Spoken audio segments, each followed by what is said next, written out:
afternoon, everyone, and welcome. If you're joining me live, go ahead and say hello in the comments and let me know where you're watching from. So, today, I want to talk to you about something that comes up but is rarely explained clearly. And today, we're talking about the difference between trauma and stress. And so many people use these terms interchangeably, and when we do that, what we do is unintentionally create shame around the healing process. So I must say to you, this is a safe space. There's no pressure, there's no fixing, no performing, just understanding. I want to start here though.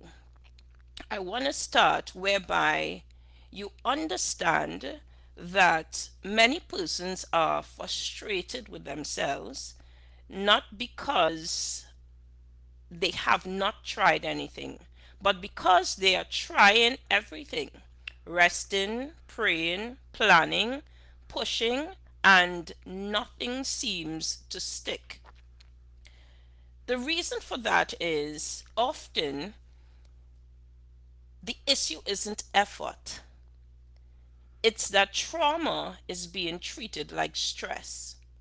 And we need to know the difference because it matters. Why it matters? Because stress and trauma are not the same and they do not heal the same way. So when we understand this, we end up blaming, or rather, when we don't understand it, we end up blaming ourselves for responses that are actually biological and protective. So let's talk about stress first. Firstly, we want to hold one moment. I'm having some technical difficulties here. All right. I don't know. It was going good all the time.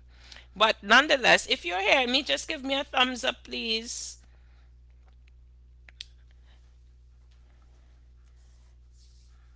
Nonetheless, all right. Stress is naturally a response to pressure. So nothing is wrong with having stress. Stress actually is a natural response to pressure. Deadlines, responsibilities, transitions. Stress happens when demands temporarily exceed capacity. So with stress rather, the nervous system is activated. With stress, the body mobilizes. With stress, and when the stressor passes, the body can settle again. So, stress, though it is uncomfortable, it still allows recovery. Now, when we talk about trauma, that is different. Trauma happens when the nervous system becomes overwhelmed and does not feel safe enough to recover, which is why when we are triggered, we feel as though it is happening all over again. So, trauma happens when the nervous system becomes overwhelmed and does not feel safe enough to recover. So, even after the event is over, the body continues responding as if danger is still present. Now, trauma survivors, you will often hear them say things like, I don't know why I feel in this way. You will also hear them say things like, I should be over this, or nothing is wrong, but I am not okay. Trauma does not live in logic. I'll say that again.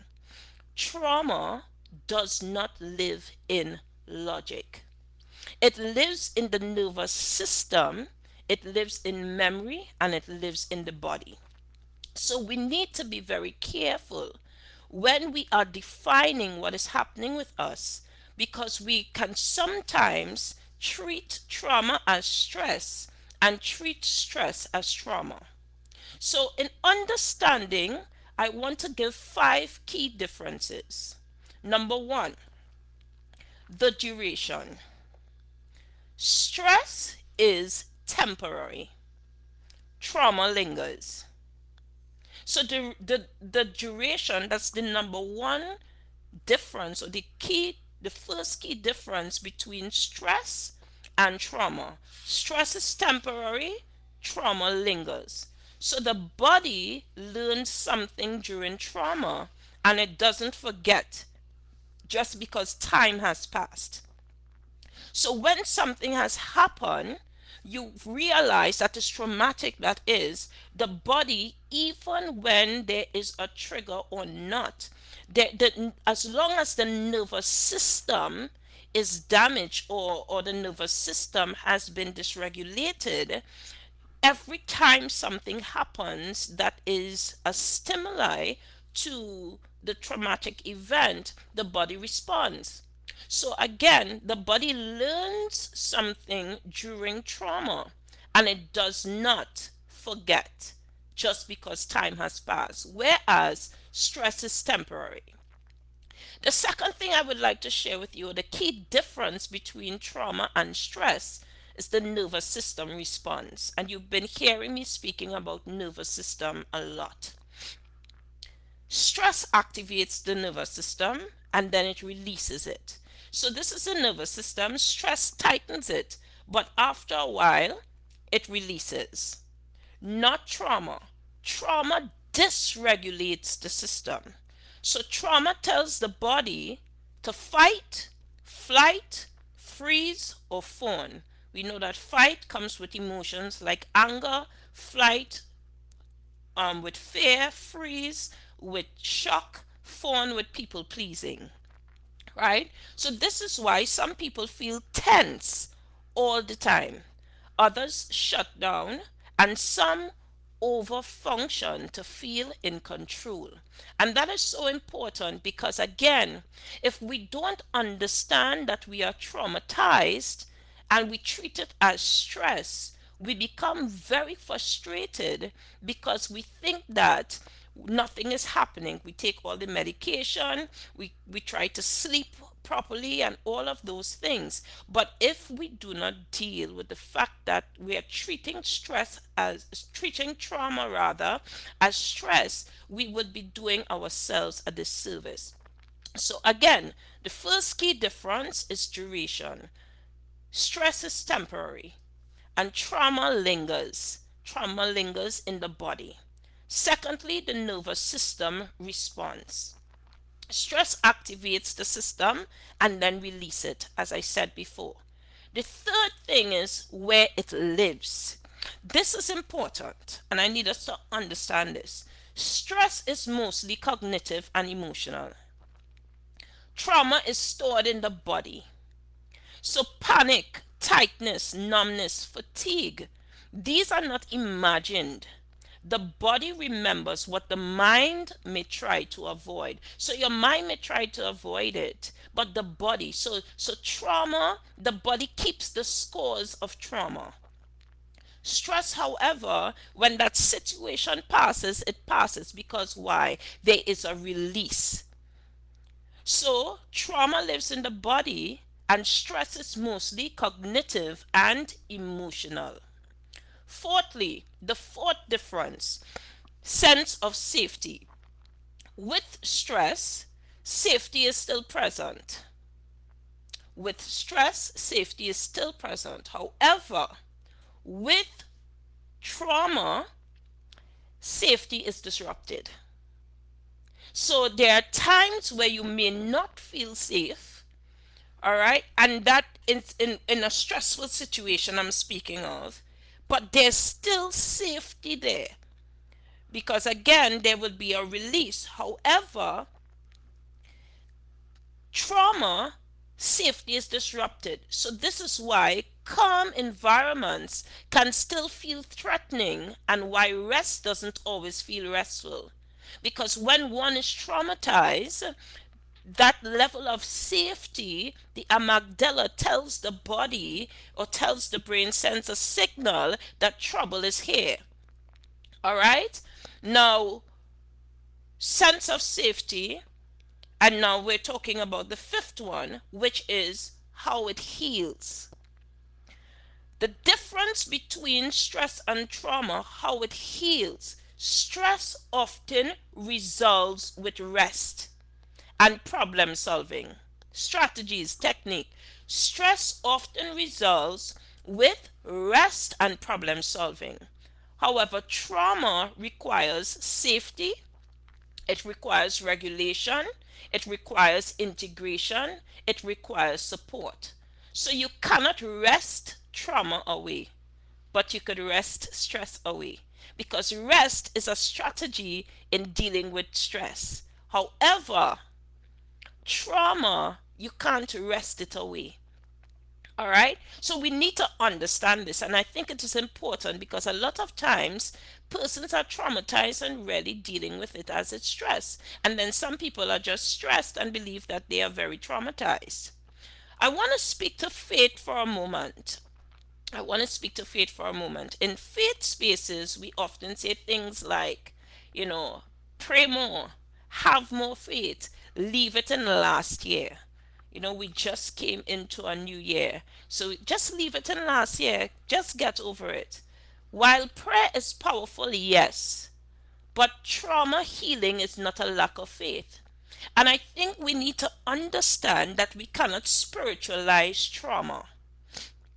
We cannot just spiritualize trauma and say pray about it. Now, a stressful situation, as a matter of fact, prayer is an all right, outright strategy. Now, prayer is a strategy also for trauma, but it needs to be reinforced. So God designed the nervous system, and honoring how it works is not unspiritual. It's wise. And I think a lot of people, especially in our faith circles, believe that we need to just spiritualize trauma and emotional pain and let it go. But that's not how it works. God designed the nervous system. We didn't come up with that one morning and say, well, this is the nervous system. God designed it.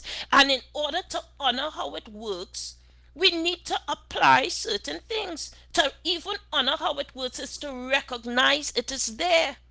Scripture tells us that God restores the soul.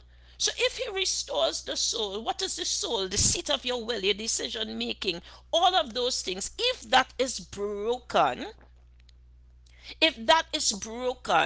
it means that something traumatic has happened in our life. So restoration is a process, it's not a moment. And we need to understand that trauma integration is an integral part of our faith.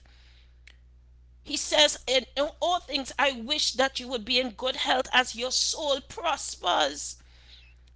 So we cannot negate or ignore the fact that we have a nervous system, that we are called to take care of it, and trauma can dysregulate it. However, honoring how that nervous system works is not unspiritual. It is wisdom. It is wisdom. So I want to say this clearly. Entering a new year could be triggering for trauma survivors. And I'm saying this because I would have posted a video, I think, on Monday and on Monday Manor sharing about that. The calendar does not reset the nervous system. Praying more does not reset this nervous system. Having New Year's resolution does not reset the nervous system. January actually can activate grief, it can activate loss, it can activate unmet expectations and survival memories. So if the new year, as I said, feels heavy, it does not mean you're ungrateful or faithless. And sometimes I believe with no shadow of a doubt that we miss the mark. We miss the mark when we ignore what is happening to our nervous system, or where there is proof that our nervous system is being dysregulated or disrupted. So healing requires safety, not speed. So the insensitivity sometimes of you still crying over that, you still, it's so long he died, so long she died, oh gosh, it's a new year, new me, start over. What? No, It's insensitive. It's actually not wise. And I'll give you a biblical example, my favorite example, the woman at the well. Jesus didn't come. As a matter of fact, when Jesus asked her for a cup of water, he said, "Can I have a cup of water?" She said that the Jews and the Samaritans don't mix. That was her trauma speaking. But she was also by herself. And that was because nobody else would have gone. She was not considered because she was with men that was not her. She was a reject, an outcast. Jesus could have said to her, "You're sleeping with plenty men." But here's what he said to her. He said to her, "Go and call. Where's your husband?" She said, "The man I'm sleeping with is not mine." He did not target her issue, you know. He brought her to a place of regulation. That is why her language would have changed from "we don't make Samaritans and Jews" to "come see a man." I'm saying all this to say that healing requires safety. You know why her language changed? Because she felt safe with Jesus. He didn't tell her, "You need to hurry up. You're here frowning too much. You're always ready. It's time to get over it. You meet Jesus already." That wasn't the conversation. That conversation had a process. I'm saying to us today that healing requires safety. And trauma and stress cannot and should not be treated the same way. So instead of, we're on the topic of new year, new me, I offer this trauma informed reframe. New year, new capacity. New year, save me. New year, healing me. You are not behind, beloved. And I really want to share this with you, that you're not behind, because a lot of times we are taught that if you don't set these goals or if you don't achieve these goals, you fail. And we talk about realistic goals, and some of the goals are realistic. But we're not in the mind space and the emotional space where we are traumatized. One could have realistic goals, but if you are traumatized, those goals are difficult to achieve because your emotional, your regulator, your system, your nervous system needs to be regulated. So, as I said, healing begins with when safety replaces pressure. A lot of times, this new year, new me, and achieving all these goals and setting all these vision boards, I love all of those things. But one thing I realize in a lot of those spaces, we target the now or the feeling, the high of now. But trauma creeps up. Trauma shows up when we are triggered. So you could be planning something that you really want to do, but would have remembered a situation or something that happened traumatic to you, and you shut down. So healing begins when safety replaces pressure. Too many times we place pressure on the idea of achieving the goals rather than, "Is everything within me safe? Am I okay?" You understand what I'm saying? So I hope I'm getting somewhere with you. I'm seeing the comments, Shelly and Kelsey. Nice to see you. Happy New Year. I really want us to understand this. And so I promise not to be here with you very long, but these things I had to share with you, these five key differences of the difference between stress and trauma. And let's just reiterate before I get ready to close off. One, the duration. Stress is temporary, trauma lingers. Two, nervous system responses. Stress activates the system and then releases. Trauma dysregulates the system. Thirdly, where it lives. Stress is mostly cognitive and emotional. However, trauma is stored in the body. Fourthly, the fourth difference, the sense of safety. With stress, safety is still present. With trauma, safety is disrupted. And lastly, the difference, how it heals. I made mention that stress often resolves with rest and problem solving. Trauma requires safety, regulation, integration, and support. You cannot wrest trauma away. It does not work. It requires the healing process and recovery. So, before I leave, I promise I wasn't going to be here very long, but I want to share three practical, immediate, applicable tips with you that you can use so that you can apply it now, especially if you're able to differentiate the difference between stress and trauma. Greetings to you, Corinne. Bless you. So we have number one, slow your body before you change your behavior. A lot of times we have been taught and cultured into behavior modification. Behavior modification is temporary and frustrating. If we slow our body before we change our behavior, so before setting goals, before making decisions, focus on calming your nervous system. Deep breathing, prayer, stillness help the body to feel safe, because I guarantee you, anytime you begin to plan, and things begin, it looks a lot, you can shut down, especially if you come from a place whereby perfectionism is expected of you. You were beaten a lot for having all your T's crossed and your I's dot. And so you're afraid of failure. So when it looks overwhelming, then the nervous system shuts down. That does not work. Slow your body down and don't let anybody rush you into having all your New Year's resolution, revolution, or whatever it is by January 1st. That does not make sense. When the body is regulated, change becomes possible. Slow down. Your pace and everybody's pace is not the same pace.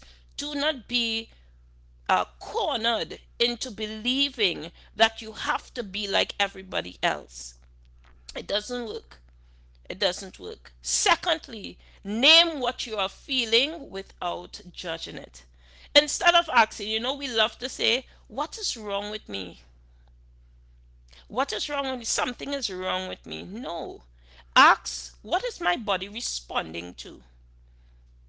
Naming emotions reduces shame, because a lot of times, and especially in this circle of faith, as a believer, I know for sure in some spaces you cannot even say that this is how I feel, because the first thing they label you as is not being one of faith or not having faith. Listen, our bodies respond to things because we can be traumatized. Even if we are stressed, we have a mental overload.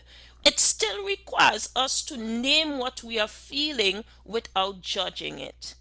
All right, so naming the emotions reduces shame and it helps to integrate what your system is processing. And thirdly, choose safety based steps, not pressure based plans. All these plans that we are pressured into. You need to get this by this and that by that. And no, especially if you're doing it with not much support.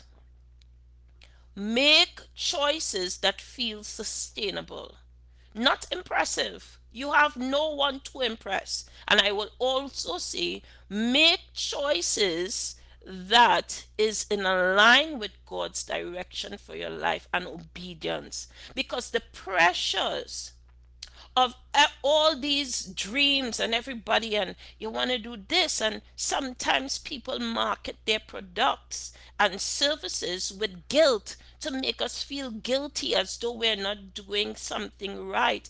Even people who are not in the same space as we are, who may not be experiencing trauma, you would find that that's what you're worried about. Yes, I'm worried about it because something has happened to me that did not happen to you. Trauma is individual, and I want us to understand that, because if we are stressed, as I said, stress could be released, but you see, trauma, it's much different. It takes a little more. All right, And a little more is literally what I mean. A little more. All right? Correct. Imposter syndrome. So you make choices that feel sustainable, not impressive. Do not try to live in a place of people's expectation of you. If it is not what God wants, even if you don't know what God wants, let's just say, however, I would rather you make choices that feel sustainable rather than you try to impress people and live by their expectations. People could put pressure on you, society could put pressure on you, the trends and the patterns can put pressure on you. So, small, consistent steps will build trust with your nervous system and it will create lasting progress. If you didn't hear anything that I said today, I want to leave you with this. Healing does not start with doing more. It starts with feeling safe enough to begin. And I'll say it again. Healing does not start with doing more. It starts with feeling safe enough to begin. I am Dr. Summer Edwards Williams, and I want to take this time to thank you for being here on this live. Do we have any questions quickly? I will engage one or two questions if you have questions and you're on the live. I see you, Kelsia. I see you, Shelly, and I see Keisha. I see Kadeem, my brother. God bless you. Is there anyone? All right. So, if this teaching has resonated with you, I'm having a free masterclass on Thursday, God's willing, and that masterclass would be from survival to safety, healing the nervous system God's way. It is a trauma-informed psychoeducation um, session. It is not therapy, and it is designed to bring clarity and not pressure. So, look forward to the information as it relates to the free masterclass. It's on Thursday, the 15th of January, right? It's on Zoom, so you can see on my page the information is there. Feel free to reach out if you have anything that you would like to know as it relates to trauma, anything faith based. I'm here to help. God bless you and have a wonderful afternoon. And if you are catching the replay, may you take notes and enjoy. Take care. Oh, what time is the master class? The master class is at 7 p.m., 6 p.m. 6 p.m. All right. I can send you the information via your messenger, or it's on my page. You can see there. I will tag you in it if you wish, and you could get the information. You could share. Feel free to share it. I would love that as well. So God bless you. Take care.